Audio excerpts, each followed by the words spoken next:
Saludos, sean todos bienvenidos a esta nueva entrega de su programa Soluciones Médicas, Salud Educativa al más alto nivel. Estamos agradecidos de Dios por esta nueva oportunidad que nos da de estar ante ustedes para llevar un programa que yo sé que ustedes van a disfrutar. Cada año, en el mes de abril, se celebra el Día Mundial de la Lucha contra la Enfermedad de Parkinson. Y precisamente en el día de hoy hemos invitado a una doctora que tiene una especialidad en neurología y específicamente en esta enfermedad, es la doctora Rosy Cruz Vicioso, y con ella vamos a hablar acerca de esta enfermedad que es muy común entre nosotros y que muchas veces nosotros reconocemos a estos pacientes por los temblores constantes y los movimientos constantes que tienen estos pacientes. Así que yo sé que ustedes van a disfrutar de este programa que tenemos para cada uno de ustedes en el día de hoy. Recuerden que si no está suscrito a nuestro canal, Doctor Manassés, suscríbase, active la campanita para que le lleguen las notificaciones de las publicaciones que nosotros a diario hacemos. Doctora Rosy Cruz Vicioso, bienvenida a Soluciones Médicas. Muchas gracias, doctor. Gracias por la invitación. Para mí es un grato placer siempre poder hablar de esta enfermedad. Como usted decía, pues me motivé, aparte de la neurología, a hacer un posgrado en Parkinson y movimientos anormales, porque es una rama de la neurología que me apasiona bastante. Muchas gracias. Bien, doctora, ¿qué es el Parkinson? ¿Qué es la enfermedad de Parkinson? ¿Es lo mismo enfermedad de Parkinson que mal de Parkinson? ¿Cómo se define esta enfermedad? La enfermedad de Parkinson, previamente o en ocasiones se le llama mal de Parkinson, en sus inicios se le denominaba parálisis agitante. Es el parkinsonismo más frecuente. Usted pregunta que si hay una diferencia entre una condición y otra. Pues parkinsonismo en sentido general le llamamos al síndrome o conjunto de síntomas caracterizados por temblor, rigidez, lentitud, alteraciones en la marcha o la postura y una serie de síntomas no asociados con el movimiento que provocan esta condición. La enfermedad de Parkinson es el más frecuente de ellos, ya que los parkinsonismos pueden ser provocados por medicamentos, por alguna otra condición neurológica que provoque síntomas similares, pero que no son la enfermedad de Parkinson. La enfermedad de Parkinson en sí es un desorden neurodegenerativo donde las neuronas productoras de dopamina del cerebro se van muriendo o se van agotando y como consecuencia va ocurriendo una serie de síntomas como lo he descrito previamente.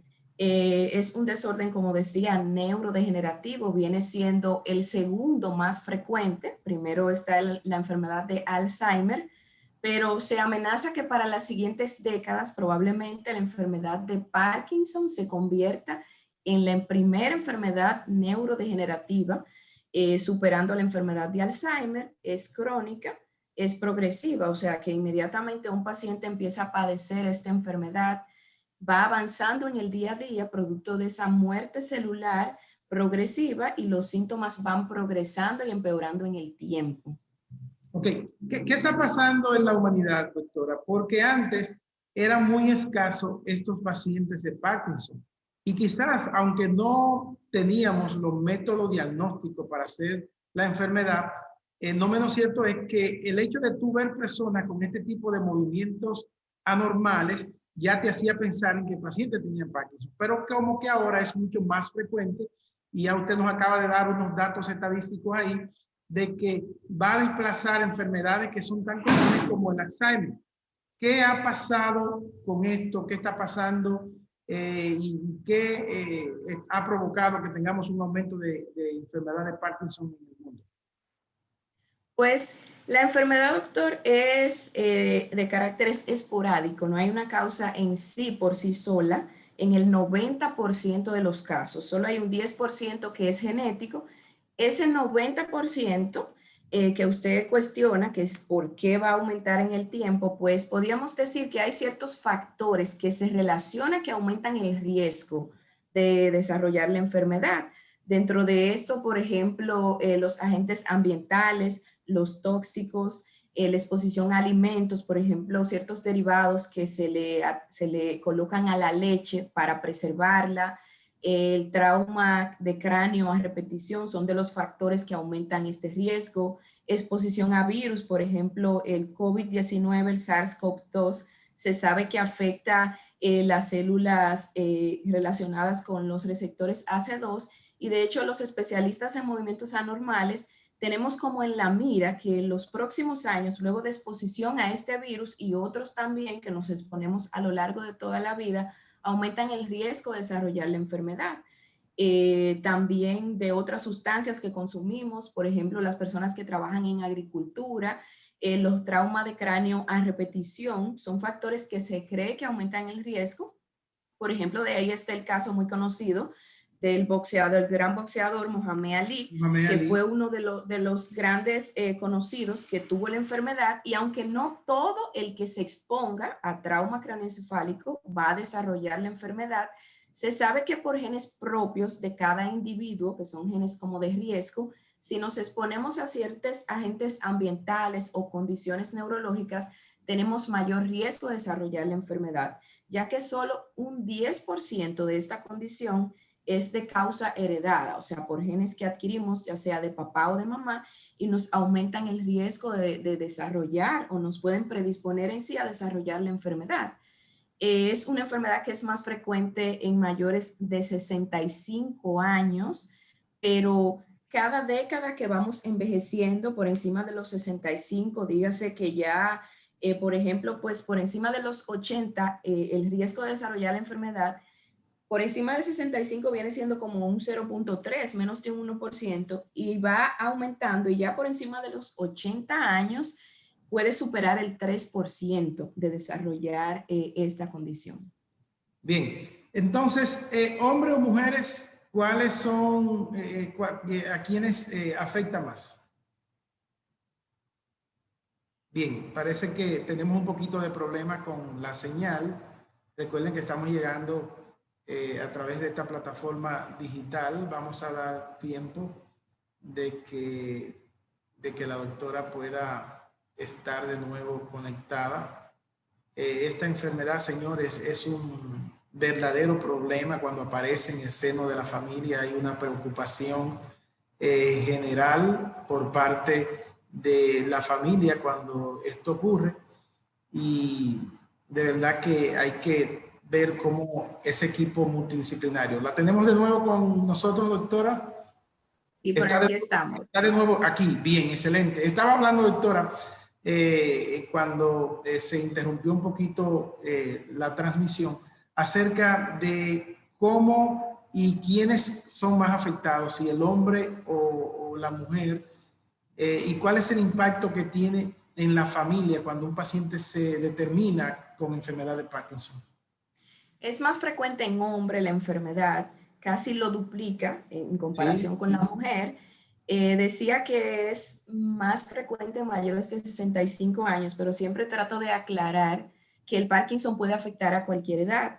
Cuando afecta de 21 a 45 años, hablamos de un Parkinson de inicio temprano y por debajo de los 21 años de edad, un Parkinson juvenil, porque a veces vemos personas muy jóvenes a nuestro alrededor con temblores, síntomas similares y nos cuestionamos si a esa edad podría tener enfermedad de Parkinson. Y sí, o sea, puede afectar a todas estas edades.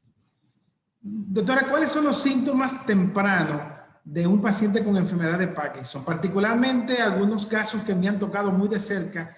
Yo recuerdo pacientes de recuerdo un paciente de 49 años que el síntoma principal que desarrolló no era tan notorio, sino que había problema para hacer la firma en los cheques del banco iguales. Y en el banco le dijeron, usted debía chequearse porque usted tiene problema para hacer esa firma, no la hace igual. Y cuando descubrieron, tenía un Parkinson temprano que se manifestaba por esa incapacidad de hacer esa firma igual. ¿Esto es frecuente que ocurra? ¿Qué otros síntomas pueden presentar estos pacientes? Sí, pues a grandes rasgos, la enfermedad puede iniciar, como por ejemplo ese caso, con temblor, que usualmente inicia con un temblor de reposo, que luego se va haciendo más evidente. Otro de los síntomas es la rigidez usualmente inicia en una extremidad, en los brazos, luego va progresando en el cuello. El paciente puede percibirlo, describirlo como que el brazo está doloroso, que está lento, que no lo puede mover igual. También lentitud en las actividades del día a día. Una de ellas, por ejemplo, producto del mismo temblor y de la rigidez de la mano, es cambio en la escritura o micrografía. El paciente empieza a escribir más pequeño, eso es uno de los síntomas. Otro de los síntomas es como una lentitud en la marcha o cierto congelamiento, como que el paciente no deambula a la velocidad que debería o empieza a tornar una posición como encorvada o cantocornia. Otros síntomas que pueden ser de los síntomas relacionados con el movimiento, que pueden ser evidentes, es cambio en la expresión facial. El paciente va reduciendo como esa capacidad de expresar una sonrisa o la O sea, tristeza. se ve como si estuvieran tristes siempre. Exactamente, como una fase como de tristeza, pierden el reflejo de parpadeo. Esos son como de los síntomas evidentes, motores. Pero hay otros síntomas que ocurren incluso hasta 20 a 30 años antes de que la enfermedad sea evidente, porque esos son síntomas ¿Cómo? relacionados con el movimiento, como ya decía, en resumen, lentitud, rigidez, marcha a cortos pasos o encorvada, el temblor. Ahora, los síntomas que no son evidentes, porque cuando ya diagnosticamos la enfermedad que está evidenciada, ya la enfermedad ha empezado incluso años antes. Entonces, los síntomas premotores de la enfermedad que ocurren antes de lo que son visibles, el paciente puede tener alteraciones del estado de ánimo como ansiedad, tristeza, apatía, síntomas relacionados con el sueño, que el esposo, la pareja o quien acompaña al paciente dice, él habla, patea, le dan pesadillas, se para, se cae de la cama, actúa sus sueños, que son los llamados trastornos del sueño de movimientos oculares rápidos.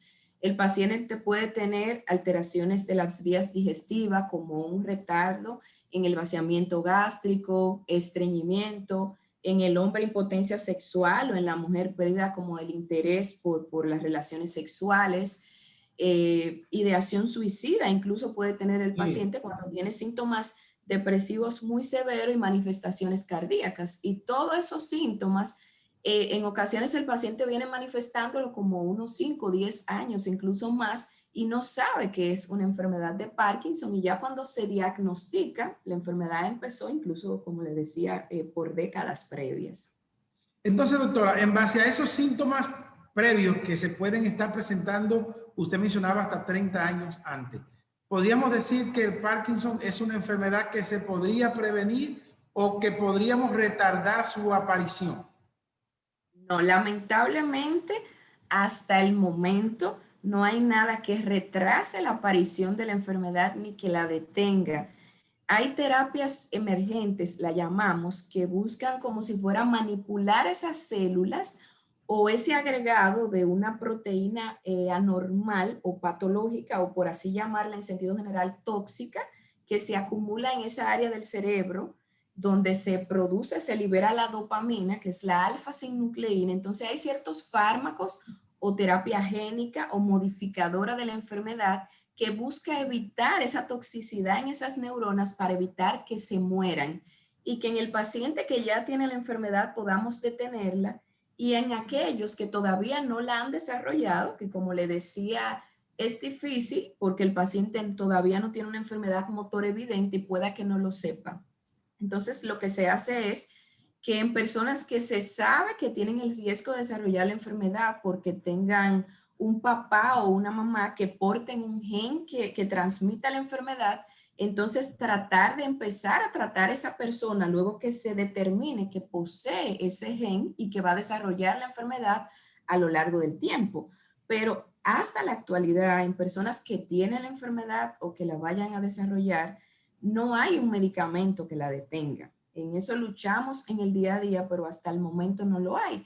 E incluso pruebas técnicas más sofisticadas que se usan para hacer el diagnóstico antes de saber que el paciente tiene la enfermedad, por ejemplo, el DAT-scan o medición de sustancias sanguíneas que determinen que existe esa mutación como tal, es lo que se hace, ya que hasta el momento el diagnóstico para la población en general sigue siendo clínico, que usted al inicio de la entrevista me preguntaba, que si porque ahora tenemos más medios diagnósticos es que se ha aumentado los casos, pero el diagnóstico desde la primera vez que se habló de la enfermedad en el 1817 hasta lo actual, aunque utilizamos métodos de apoyo, el diagnóstico sigue siendo clínico por los signos y síntomas que están claramente definidos.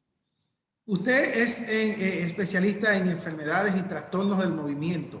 Hay una enfermedad que cuando nosotros estábamos estudiando para en nuestra escuela de grado, nos decíamos que había que diferenciarla con el Parkinson, que es la corea. Y luego vamos a hablar de esa otra enfermedad.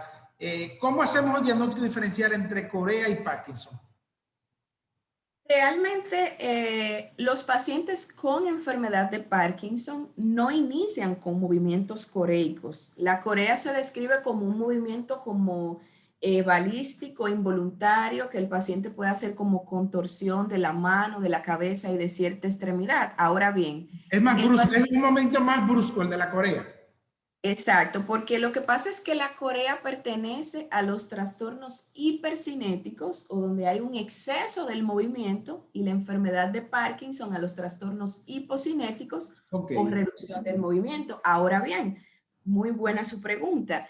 El paciente con enfermedad de Parkinson cuando está en una etapa avanzada o producto de los mismos medicamentos que utilizamos para tratar de compensar esa reducción del movimiento, pueden provocar un exceso y en vez del paciente pasar de una lentitud a un movimiento normal, excederse en el movimiento, que es lo que se llama discinesias, que hay etapas del día en el cual el paciente con enfermedad de Parkinson, luego de la medicación o cuando se está yendo el efecto de la medicación, puede adoptar posturas anormales como torceduras o hacer movimientos en exceso excesivo, que son las discinesias, que puede estar también acompañada de movimientos coreicos. Y la corea abarca un gran rasgo de enfermedades relacionadas con el movimiento. Dentro de ella, por ejemplo, la enfermedad de Huntington puede estar producida por infecciones que afecten el núcleo caudado, que es el que está relacionado con este tipo de trastorno del movimiento. Hay fármacos que lo pueden provocar y otras condiciones médicas. Ahora, dentro de los diagnósticos diferenciales más frecuentes de la enfermedad de Parkinson, están los parkinsonismos atípicos. También provocan, como decía al inicio, los mismos síntomas de lentitud, rigidez, temblor, pero no corresponden a la misma causa que provoca la enfermedad de Parkinson. Tienen una evolución más rápida, el paciente se deteriora más rápido y lo típico de esta condición es que no responden a dopamina como lo hace el paciente con enfermedad de Parkinson. Bien, el impacto en el paciente con diagnóstico de enfermedad de Parkinson. Ahorita yo le decía por el empresario que tuvo que ser alejado de la empresa porque ya no tenía la capacidad ni para poder firmar un cheque. Es difícil aceptar eso. Hay que tratar de forma multidisciplinaria a estos pacientes a fin de que no se sigan deprimiendo. Usted hablaba de tendencia a suicidio. Por el hecho de ser diagnosticado con una enfermedad que lo invalida muchas veces desde el punto de vista funcional. Es correcto, es correcto. La enfermedad de Parkinson es muy discapacitante, producto de los síntomas relacionados con el estado de ánimo. El paciente incluso puede aislarse, puede sentirse acomplejado de su condición, él mismo sentir que no rinde igual que sus compañeros de trabajo, no querer ir a actividades sociales. A medida que la enfermedad avanza y los síntomas se van haciendo más severos, el paciente llega el momento en el que necesita un cuidado constante de su familiar, incluso para medicarlo, para bañarlo y todo lo demás. Y podría decir que el paciente con enfermedad de Parkinson merece o no merece, necesita desde el inicio de su diagnóstico de la enfermedad apoyo psicológico, apoyo por psiquiatría, ya que cuando la enfermedad también avanza, vienen los síntomas relacionados con la memoria, con fallas de memoria. El paciente puede llegar al punto de tener demencia por enfermedad de Parkinson y por eso, como usted dice, el tratamiento siempre va a ser multidisciplinario y siempre incluyendo lo que es la terapia física, que es vital. No es que cura la enfermedad ni en sí tanto pueda decirse como que la detenga, pero aparenta ayudar bastante en la evolución de la misma cuando se incluye todo tipo de terapia física y cognitivo-conductual para el paciente. Bien, el tratamiento quirúrgico conservador, ¿qué novedoso tenemos? ¿Qué esperanza hay cuando uno le dice a un paciente, mira, tu padre tiene enfermedad de Parkinson, doctor, y eso no se opera, no hay forma de que se opere? Si lo llevamos para Cuba o para la Unión Soviética, que está avanzada la medicina, no podemos hacer algo. La gente siempre busca una alternativa que quizás algunas veces piensa que no está a nuestro alcance para tratar a estos pacientes. Así es. El tratamiento de la enfermedad de Parkinson se divide en terapia inicial y terapia avanzada y tratamiento de las complicaciones de la misma terapia. Usualmente un paciente en estadios iniciales inicia con fármacos que tratan de reponer esa deficiencia de dopamina y compensar y ayudar para los síntomas motores y no motores. La efectividad de esos fármacos supera un 50% en cuanto a la mejoría cuando se inicia y se administra de modo adecuado. Ahora bien, llega una etapa de la enfermedad que no está definida en años, porque podemos tener un paciente que en 6 años ya esté completamente limitado y uno que con 20 todavía pueda seguir haciendo todas sus funciones normales. Ahora, esos pacientes que tienen síntomas avanzados de la enfermedad y que no se sienten satisfechos o no obtenemos ya una mejoría adecuada con tratamiento farmacológico, necesitan terapia avanzada.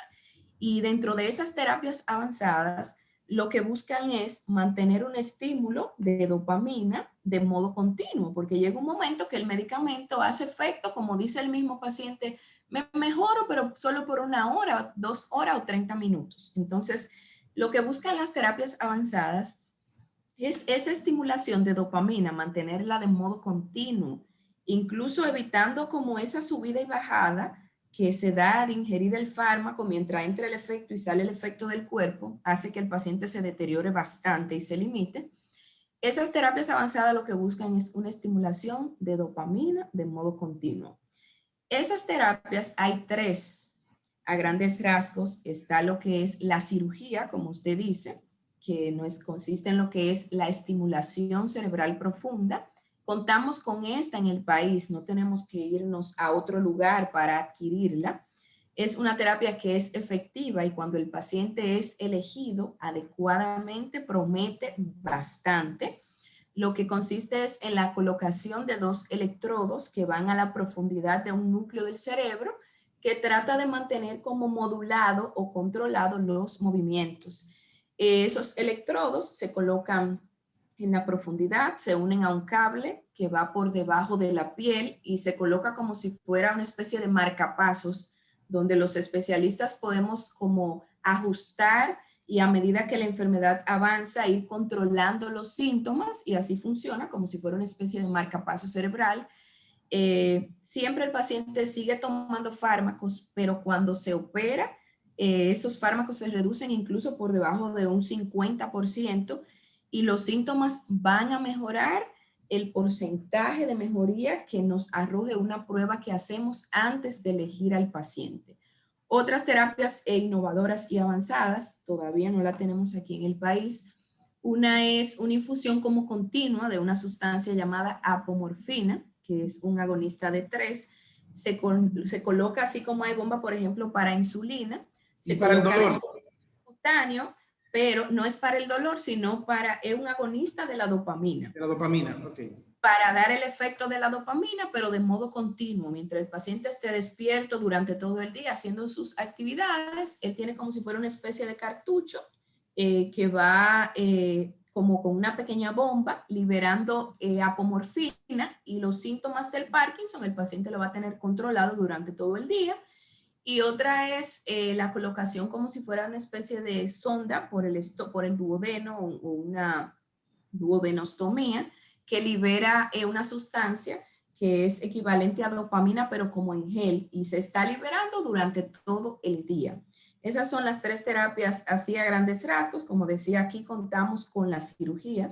No todo paciente es candidato a cirugía, pero aquí contamos con la cirugía para enfermedad de Parkinson y otros trastornos del movimiento. Doctora, ¿hay un periodo de luna de miel de la enfermedad o de remisión? He visto algunos casos que se le dice al paciente que tiene eso. Usted sabe que hay una negación de inicio al paciente a pensar que tiene eso. El paciente dice que no tiene eso. Aparentemente el paciente se calma por 1 o 2 años, pero luego reaparecen los síntomas con más intensidad.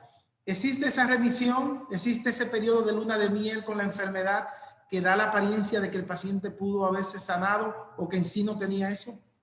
Sí, es correcto.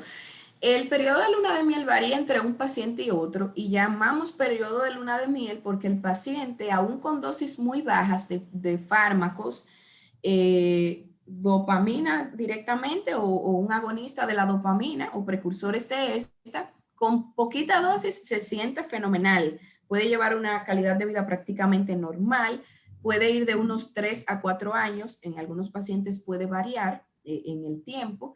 Y cuando pasa ese periodo es donde el paciente experimenta como un aumento súbito de todos los síntomas y esto ocurre producto de que ese poquito de reserva de dopamina que quedaba ya se termina de agotar. Porque cuando el paciente empieza a manifestar sus síntomas, ya queda menos de un 60, un 70% de la función de las células que liberan dopamina.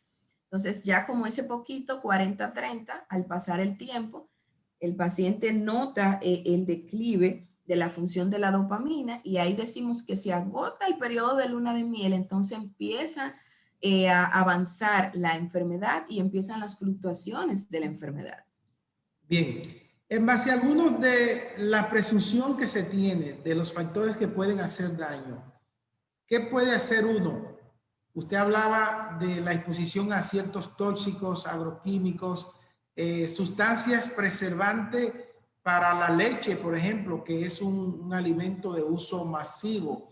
¿Qué pudiese hacer uno para ayudar, sobre todo si es un paciente de alto riesgo, a disminuir estos factores que te podrían precipitar a que desarrolle la enfermedad? Evitarla como tal, la enfermedad, no hay algo que yo pueda decir que un paciente pueda hacer en sí y que le evite. Ahora, hay ciertos, así como hay factores de riesgo que aumentan de que el paciente desarrolle la enfermedad, como lo que ya hemos estado platicando. Hay otros que se cree que disminuyen ese riesgo. Uno es hacer ejercicio, el consumo de café, no diciendo que toda la población ya porque tome café va a dejar de tener enfermedad de Parkinson, pero así como se ha estudiado factores que aumentan el riesgo, hay otros que protegen a esto. El café, por ejemplo, el tabaco es uno de ellos, aunque no se manda a la población a que fume, ya que aumenta el riesgo de cáncer de pulmón, pero es lo que se ha visto. Una vida lo más sana posible en cuanto a la alimentación, utilizar los menos conservantes posible, hacer ejercicio, la meditación, todo esto son de los factores que se ha visto que pueden reducir el riesgo de que la enfermedad aparezca, no más bien no la evitan. Bien, doctora, entonces un mensaje de esperanza para toda la población y todo el mundo que nos ve a través de las redes en cuanto a esta enfermedad y la esperanza que tienen de que puedan mejorar la calidad de vida de estos pacientes. Así es. Pues en sentido general decir que la enfermedad de Parkinson es muy limitante, es muy, es una carga un poquito grande tanto para el paciente, para los cuidadores. Siempre hay que darle apoyo, siempre hay que ponerse del lado del paciente, entender que el paciente puede tornarse apático, triste, sentir ser una carga para sus familiares y hay que buscar el modo de apoyarlo en todo el sentido de la palabra, tratar de empaparse, de conocer todos los síntomas que pueden estar relacionados con esta enfermedad y saber que habemos muchas instituciones que tratamos el día a día de hacer estudios, de ampliar investigaciones para tratar de buscar la cura de la enfermedad. Incluso en el país estamos tratando de incluir estudios que justamente midan los riesgos para desarrollar la enfermedad o para proteger de desarrollarla, así como también con genes que ya predisponen a tener la enfermedad, o que la causan en sí, genes que causan una enfermedad autosómica dominante o recesiva. Estamos tratando de estudiar la población para así poder buscar una cura y buscar fármacos que traten de modificar, prevenir y enlentecer la enfermedad, que aunque no la tenemos, pero estamos en ello el día a día. ¿Hay alguna fundación en el país que agrupe a estos pacientes con Parkinson? Algunas veces el hecho de interactuar con otros pacientes ayuda, edifica, el hecho de ver la experiencia de otros que han tenido. ¿Tenemos ya esto en el país o se está pensando en esto? En el Cibao, hasta donde tengo entendido, no hay una No fundación. hay. Es algo que se está planteando. Ahora, en Santo Domingo sí está la Fundación contra el Mal de Parkinson, que tiene muchos años haciendo actividades académicas, tanto para los pacientes, para los cuidadores, donde trata de ofrecerse apoyo hasta donde se puede a esta población. Bien, ¿dónde podemos obtener los servicios de la doctora Rosy Cruz Vicioso, que es neuróloga especialista en enfermedades del movimiento y de Parkinson? En Santo Domingo estoy laborando en la Clínica Unión Médica del Norte, en el consultorio En 316, Santiago. en Santiago, sí, Santiago. Ok. en Santiago, en la Clínica Unión Médica del Norte, y en Santo Domingo, en la Torre Profesional de Corazones Unidos, en Sedimar y en Secanot. Bien.